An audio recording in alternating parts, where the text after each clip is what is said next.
This is part 2 of Avril's litter. She came in. She's with her babies now.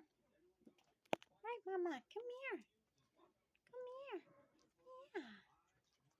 Yeah. She is our 8-pound miniature poodle female.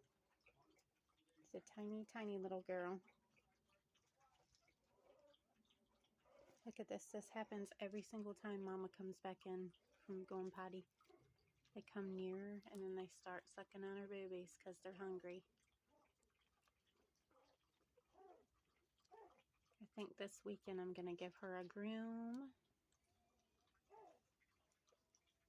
and probably Miss Brooklyn a groom or Scarlet. I don't know yet, but I know I need to do some grooming.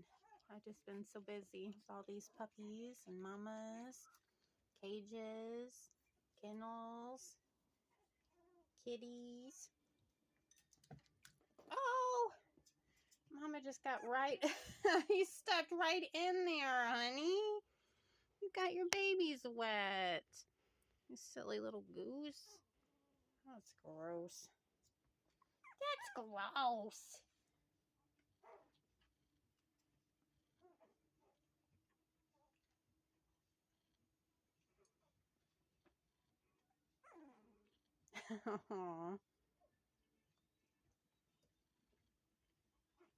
Here, how about we get away from the water?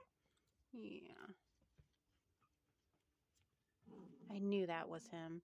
He's the one that's available. He's so cute.